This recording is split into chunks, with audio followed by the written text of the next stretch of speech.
Welcome to your If Astrology Isn't Real minisode presented to you by Cosmic RX Radio, where I spill the tea on this week's headlines, politics, pop culture, world events, all written in the stars. Let's dive in. If astrology isn't real, then why is our Cancer queen of millennial nostalgia, Lindsay Lohan, having a cultural renaissance, a Lohanaissance, if you will, as we are approaching Jupiter in Cancer? And also, why is Jupiter in Cancer having all of us feeling called to step up to the place of the fierce mother? I'm going to get into all of that and more, and what it means for you on today's If Astrology Isn't Real special bonus podcast segment 2, the Cosmic RX Energy Report. So let's talk about it. This is where we dish on the planetary receipts of what happened the week before on the world stage, politics, pop culture, peeking at someone's chart, so we can better understand how to use astrology to stay informed, aware, and also just kind of make sense of like WTF is happening down here on Earth. So let's look at the headlines. I'm going to get into Lindsay Lohan and some other things that went down this week, but I asked you all, what are some of the biggest headlines that we want to explore? And Elon Musk, okay, we talked about this a little bit, right? Like we had said when Mars was in Cancer this winter, that like that's when he was really being pushed into like the headlines, the limelight, the center stage of it all through like Doge being literally like cohabitating with the president, which is so weird. Separately, we'll get into that. That's a separate discussion. And, you know, he is a Cancer. Today's episode is very Cancerian. I'm going to warn you. So a lot of us, and we've been in dialogue in community, in my DMs about like, I just think that when Mars leaves Cancer, something's going to shift. Mars is going to move into Leo, which also happens to be like Trump's natal sign. And there's just like a lot of the things that were put into place that Elon Musk was doing was when Mars was retrograde, Mercury was retrograde, Venus was retrograde. And we all know one thing here, right? If you do something or start something during a retrograde, chances are it ain't going to stick or you're going to have to redo it. So let's look at how a little bit of Elon Musk's natal chart, what it speaks to like the moment that's happening right now. So, you know, officially the headline is there's a breakup at the White House. Elon Musk and Trump are going their separate ways. And it's been such a wild chapter, you know, a lot of scrutiny, public backlash that's affected his companies and, you know, stocks and all of that. But, you know, I think that there's, again, a lot of things coming out right now that, you know, are huge headlines. But in terms of the current administration where we are in the US, this is interesting. Elon's chart can really teach us a few things. He's a Cancer sun. We are a Cancer sun as a nation. Imagine that. We talked about, at best, you know, Cancer provides a home for other people, takes care of everyone. Give me your tired, your poor, your huddled masses. It's, you know, a land of opportunity. Cancer is like, you know, this big like mama energy that wants to nurture and take care and protect. In the shadow energy of Cancer, Cancer can be suffocating. It can be xenophobic. It can be nationalistic on a, you know, more macro level. It can be like we have to protect family at all costs. And that means like from the other, and there's always like an other to blame for our own issues at home, right? So seeing Elon Musk definitely dabbled in that. He definitely, to quote Marianne Williamson, tarried in some silliness there. And I think as a nation, when Jupiter goes into Cancer, we're going to have some very interesting things play out. That's going to be a year. That's going to be from June 2025 to June 2026. And I think that watching this moment of this, like this breakup, this feeling of like, okay, something in the Cancer energy, something in the Cancer milk just was not clean. We're kind of seeing that play out in real time. And I think that something else I want us to think about with just this, you know, the astrology of the moment, we've talked a lot about Pluto and Aquarius, Pluto, planet of transformation, all about power dynamics. Pluto is conjunct his Mars, which is drive, willpower, aggression. And this can bring big power struggles. And it's also bringing up the shadow side of ambition, of technology, right, in Aquarius. And it's like, this is not news to anyone, but we know that most people who align themselves with Donald Trump end up somewhere along the, you know, like it doesn't usually work out for them. I'm thinking about everyone from his first administration. I'm thinking of our own New York City, Rudy Giuliani. And I think that like this Pluto in Aquarius conjunct his Mars is a moment of forced reckoning around how he was exerting control, especially through tech, through social influence. And it's like, fine, be a tech, whatever you want to do, but like keep that separate, right? We're supposed to have separation of church and state. We're also supposed to have separation of like corporations, capitalism, and our democracy, LOL. But, this was like in his attempt to gain power, there was a loss of power. And I do believe, again, this is just my personal philosophy, that Pluto really tears down what's not in alignment with evolution and reveals shadow. But it makes us go through some fucking shit to get there. And obviously, needless to say, we are doing that. We have been doing that. We are still going through it. But I think that in this moment with like Pluto conjunct his Mars in Aquarius, it's like, you know what, a stepping down, refocusing, go back to the tech world. It definitely feels like this like ego death too, a little bit. And then of course, Saturn in Pisces was squaring his natal Saturn in Gemini. And this was like a third Saturn square, which if anyone here knows anything about Saturn cycles, they can bring these 7-year like come to Jesus moments. They can bring crisis points. They can bring karmic catch-up moments. If you've ever noticed that you've started something and then 7 years later, there feels like there's like a moment of reckoning. This is also where we come up with a 7-year itch in relationships. There's something like in his Saturn right now that's like, I think Saturn in Pisces is telling his Saturn in Gemini, like, let's develop some emotional intelligence. Let's go back to do a little soul searching. Let's get in touch with like the emotional side of what we're doing and the implications, everything from, your businesses to your tech innovations to your really dabbling in politics. So again, just, paying attention to this too. If you're if you're Saturn in Gemini, you might be going through something similar. But also for any of us, Saturn works in 7-year cycles. So notice that if you start something and it's built on shaky ground or doesn't have the right intentions or there's something about it that wasn't like sitting right with you from the beginning, whether it's a relationship or you starting a new job, in 7 years is usually when there'll be some kind of come to Jesus moment, right? So there is definitely, with Jupiter and Gemini, approaching conjunction to his Saturn, it is feeling like this, maybe an invitation to reinvent his public voice, but it has to come with accountability, maturity, responsibility, right? Saturn, pay attention. There may be, I'm hoping this whole moment is just him like stepping back, pulling back everything that's happened for the past few years, between him taking over X and then using that as a really weird like mouthpiece for all this red pill like incel vibes.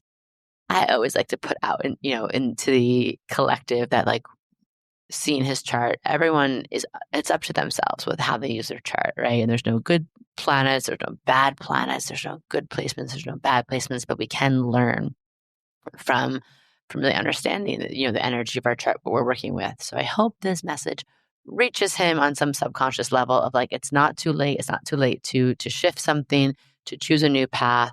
And like, I hope that this Pluto, right, like a cosmic takeaway is helping him go through some kind of major ego shedding and maybe looking at some of the shadow of that Mars and Aquarius tendencies. Okay. So what do you think? Do you think that like is a possibility for him to evolve into something different? Again, like that Cancer in his chart, like, can we focus on collective service? He's a Virgo moon. Or do we think he's just going to try again and maybe implode again from just trying to dominate every conversation system, power structure? Like, how are we feeling? Let me know in the comments below, especially if you're watching on YouTube.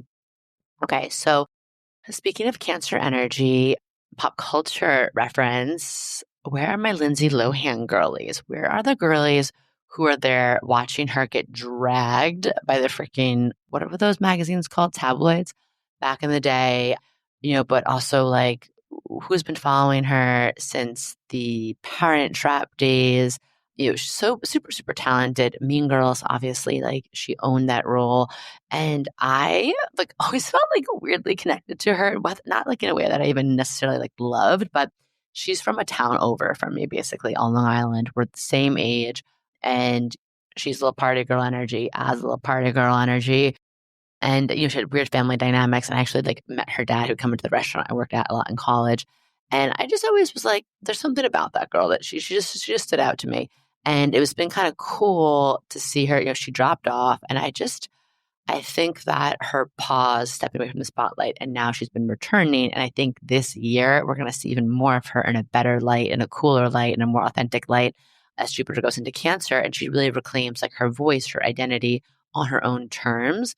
I think like full blown cultural comeback moment. And I hope it feels like a slam dunk, like a win for her, because my heart does go out to like those celebs from the early 2000s who just had every move of theirs, right? Like micro criticized, dragged, every like pound gained or lost, every imperfection, every relationship, every like messy hair day, every family bit of drama. And like who doesn't have family drama from time to time was just put out for everyone to see, for everyone to judge them, for everyone to leap to some wild conclusion. And like when we think about it, I'm like, oh my God, Lindsay Lohan was like 20 sometimes when this is happening, 22, 24. And like I was at the same age at the time, so I didn't really realize how young that is until you get older. And you're like, oh my God. And I just, say what you will about her. I think that anyone who was coming of age, the Britneys, the Paris Hiltons, like now they're starting to share. And, I feel so bad for the Amanda Bynes' of it all. Like they were just going through some intense like projection, rejection, desecration of them and their character at the cost of, selling tabloids of like the TMZs of the world. So the Perez Hiltons. And like I want to like look at her astrology, what's going on right now, and hope that we can call in like this amazing cultural comeback. To be honest, I didn't even know about this until right before I logged on. I've been following a little bit, seeing her come back. I'm like, okay, good. She's looking good. She's looking healthy. She's looking grounded. But truly, my number one news source is Blakely Thornton on Instagram. Like, truly one of the funniest, wittiest, most beautifully comedic, but also like comedy with substance, I think, content creators out there. And yeah, he just covered the Met Gala. He did a fantastic job.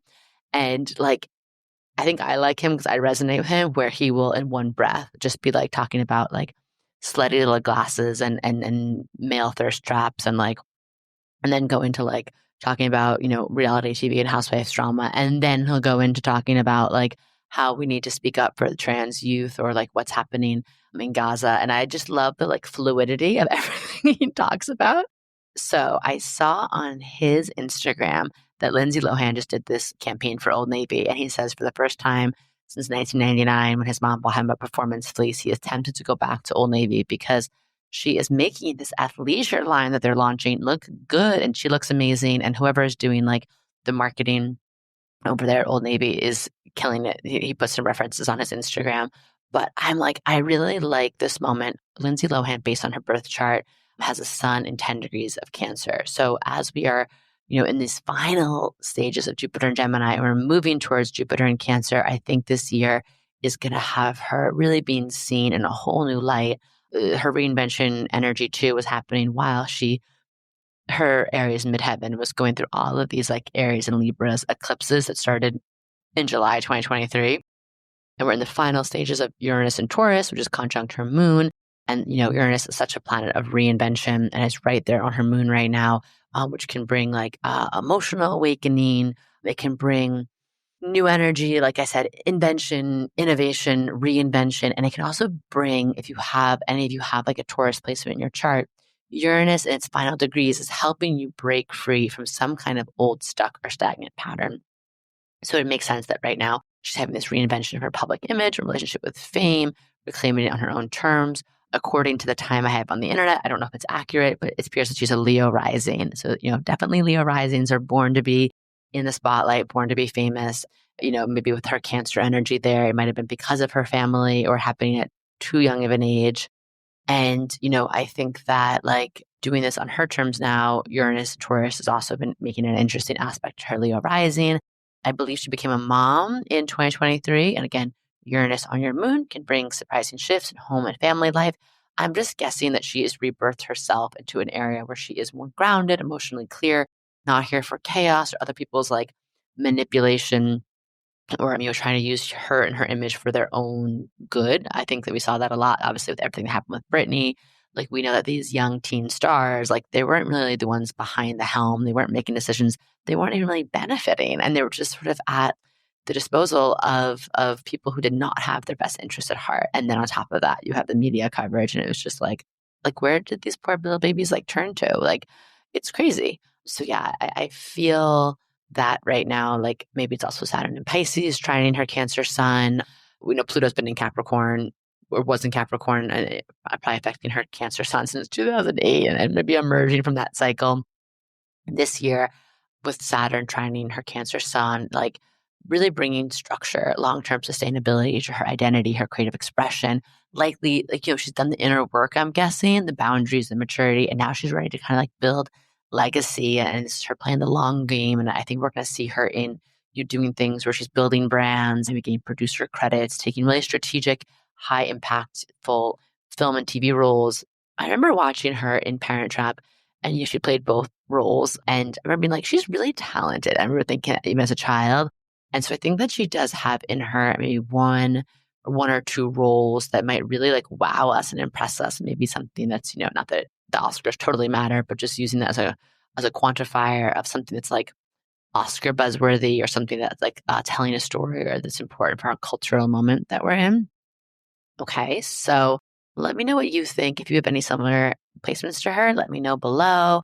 I do think that this renaissance is real. I think it's earned. I think it's sustainable based on this chart. I think the cosmos are supporting her return, not just as a celebrity, but as a mature, evolved icon, and showing us, what's another iteration of what that Cancer energy, and therefore what feminine energy, can mean.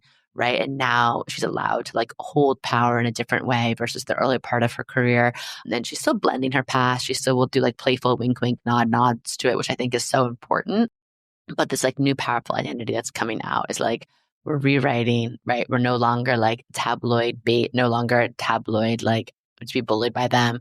But it seems like she's like writing her own rules now. And we love that for her. And that's on her chart. Okay. Speaking of Taylor birth chart, oh my God, Taylor Swift's birth chart. A lot of you said that you would want to do a breakdown of her chart. Let me see, what's the timing of this podcast? You know what? Let's go into some things that I do love about her birth chart, and we're going to talk a little bit about them, because I feel like she was so like had such a big moment over the past 2 or 3 years with her Eras tour, Travis Kelce, all of that. And, I just was like, after the last time I talked about it, I'm like, there's so many interesting insights in her chart into artistry, ambition, emotional depth. And there is something like she has such a chokehold on her cultural moment we're in. So whenever someone does that, I have to see like, what about them is archetypally something that we're meant to learn or tap into for this year. So I'm sorry, for this moment in time that we're in. So Taylor Swift's birth chart, you can look it up. I'm like not going to share it here. I'm getting used to like sharing the charts here while I talk, and sometimes it's distracting and ungrounds me. So go pull it up. It's available.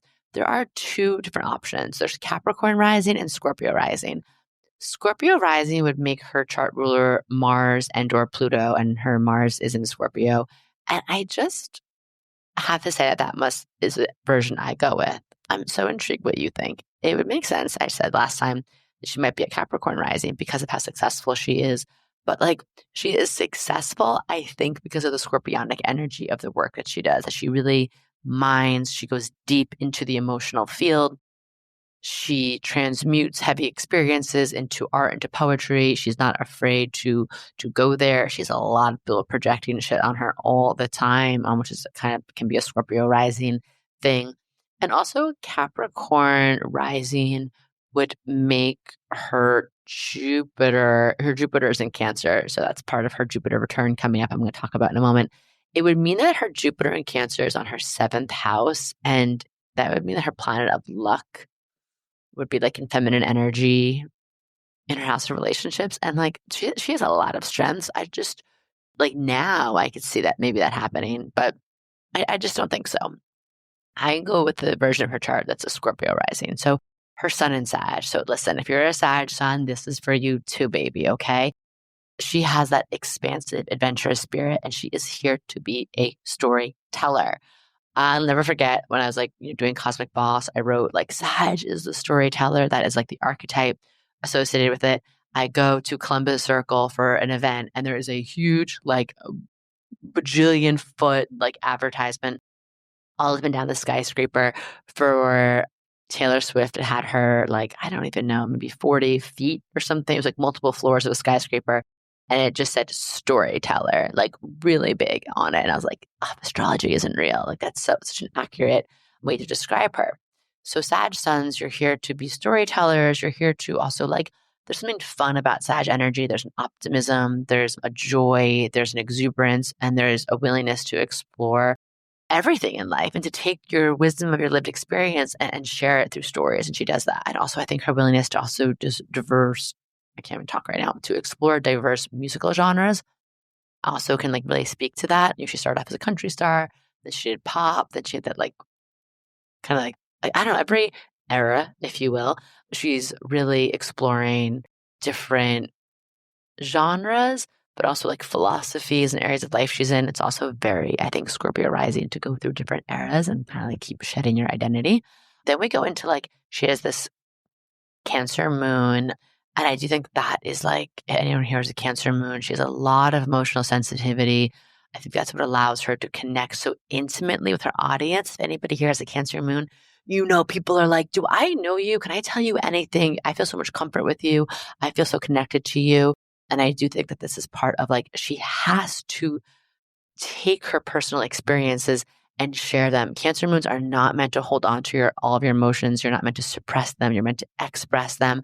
And you're meant to like really ride your emotional waves and not like fake them or perform. Like I love that, you know, if Taylor's upset, we know, right? Like we know, and her songs take things that are normally very secretive or tend to be played more close to the vest, like heartbreak and feelings of, you know, insecurity and all this stuff that comes up. And she transmutes it and Scorpio rising and shares it with the world in a way that allows, I think, other people to feel held by that, to feel like seen by that, to feel in touch with their emotions. Like I cannot tell you how many people I barely truly before a few years ago really knew anything about Taylor Swift. My family told me to watch her documentary. It's very inspiring. My cousin's been like a Swiftie for years, but I think it was like TikTok watching people have these true emotional experiences, like breakdowns, breakthroughs to Taylor's music. Like I'm talking like grown men screaming and crying, like in the shower or like throat screaming in their cars. I'm like, okay, like this woman is like plugged into something here. And then in terms of her Venus is an Aquarius. So Venus in Aquarius is usually like we're doing something unique. We're marching to the beat of our own drum, especially as it comes to love, values, how we make money, aesthetics. I do think that like Taylor tries to challenge societal norms in her music and public persona. I also do think that like she could go further with that. And I think the more that she embraces that energy and is just sort of like in your face about it, the more her stock will rise, if you will. Not that it's like not doing well, but I think that that's going to be important for her as she moves forward. And then she has this Mars Pluto conjunction in Scorpio. So intense drive, intense transformative energy, intense ability to like go through all these hard things, challenges, and emerge stronger. And yes, like sometimes the Scorpio energy can be a little like vindictive or wanting to like get revenge. And I think that she does that a lot through her success, through her writing, through her songs. But even more importantly than that, like I think she's really exploring her power and how to be such a powerful person and a powerful woman in this moment in time where I think you see like throughout the course of her career, like what happened with the Scooter Braun. There's a really interesting documentary on that. Like she's kind of gotten caught up in all these power dynamics. And instead of shrinking away, she's like stepped up and been like, yeah, like look what you made me do. And also like, and she's talking about this publicly, like she doesn't want to be just known as another pop star, right? Like she's a songwriter, which is really important to her to be recognized as that. But she's also clearly like a crazy businesswoman. She's so much more than that, right? I don't think she said in her career she doesn't want to be like, oh, that Taylor, like just, you know, a cute girl who like dances around on stage. And then, yeah, like just that North Node in Aquarius, close to her Venus. I'm just going to tell, you know, if I was her astrologer, I would say, like, keep pushing the boundaries, keep showing up in that Aquarian, disruptive rebel with a causeway, keep speaking out for marginalized groups, make social issues like front and center in your work. You have the world stage already. You're already basically unfuckwittable. Or the people who don't like you just are never going to like you. At this point, people who do love you, like they're diehards. So I'm like, why not be a vehicle for good, right? For social progress. And I know she's dabbled a little bit, but I would love to see her take that like to the next level, especially with Pluto and Aquarius. So I think that as we're kind of coming up to her Jupiter return, Jupiter in Cancer, I definitely see like there's definitely potentiality for motherhood there. If she becomes pregnant, like in the next year, she will definitely be a Scorpio rising because that would mean that Saturn would be transiting her fifth house. And her fifth house, is fertility, it's creative expression. And I find that when we talked about this on the podcast, but like when Saturn transits a fifth house, I think it can be like, okay, we're stepping into motherhood, into new responsibility, into new structures.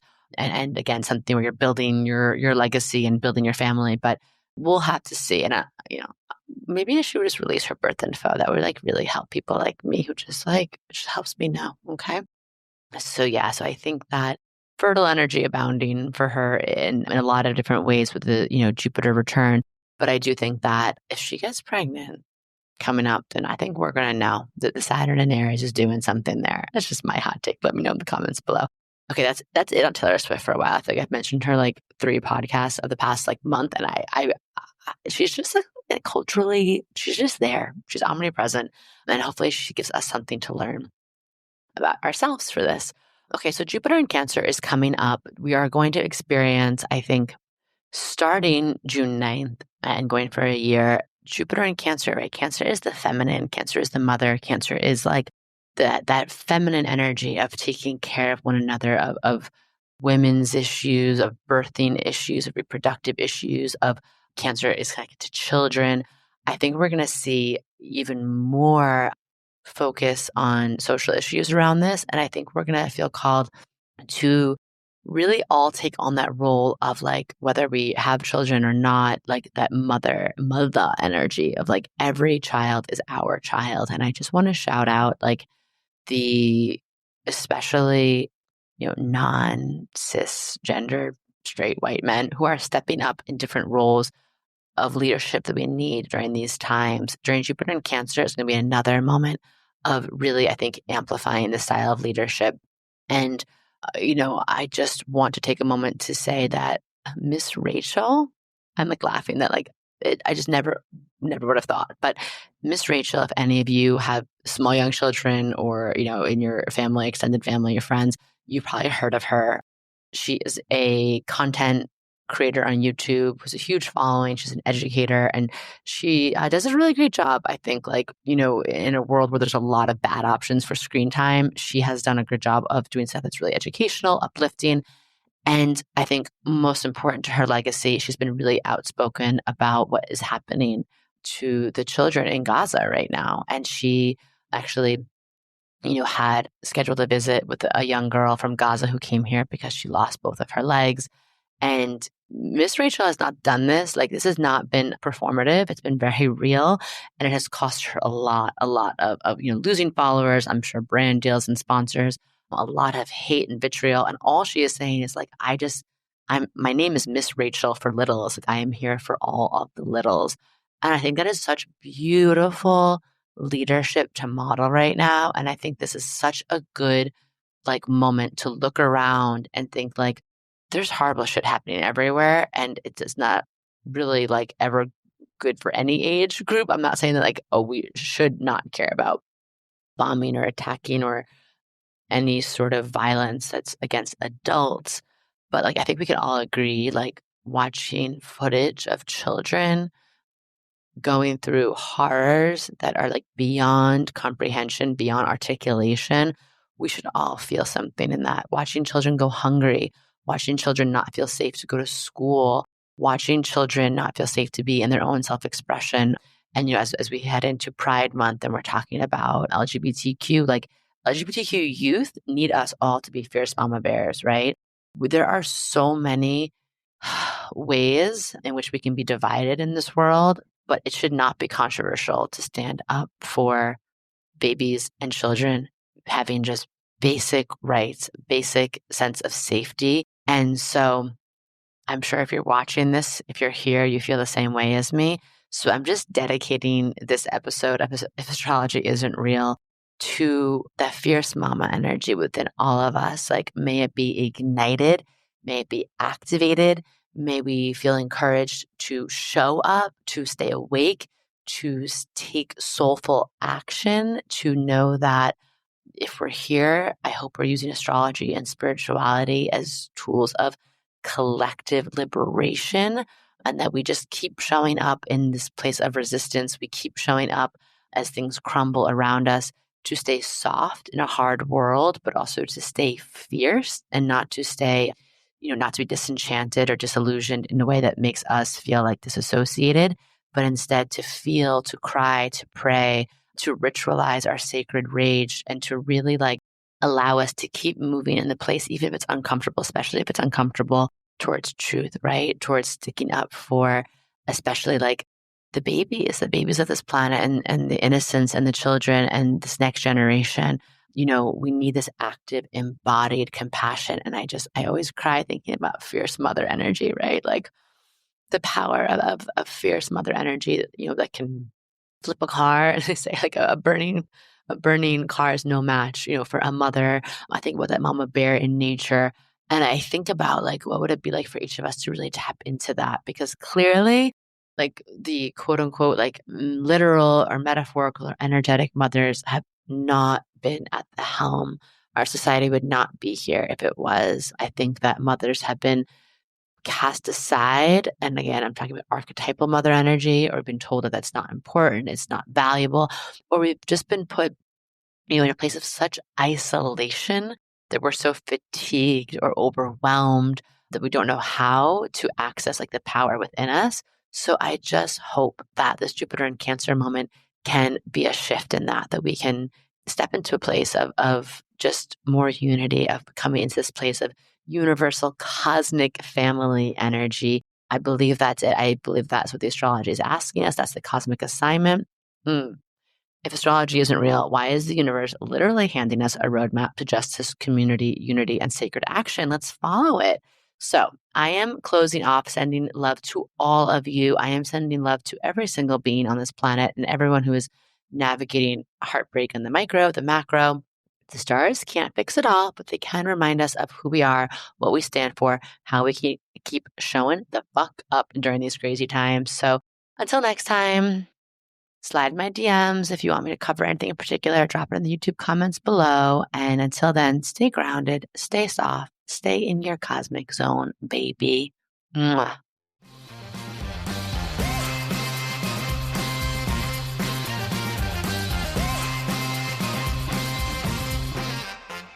Do you love getting your Cosmic RX for the week here and want more? Make sure to sign up for our premium subscription so you can get exclusive access to bonus podcast episodes, all of my astrology info for the month ahead, and live new and full moon calls to help you manifest your dream life with an intentional international community of other cosmic baddies. Sign up through our link in show notes. Thank you so much for listening to this episode. If you want to know more about Cosmic RX, head on over to thecosmicrx.com.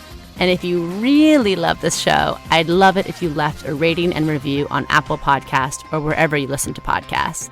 I super love hearing from you and reading your reviews. All right, you cosmic baddie, tune in next week. And until then, remember, love yourself fully, work your magic, and take no shit.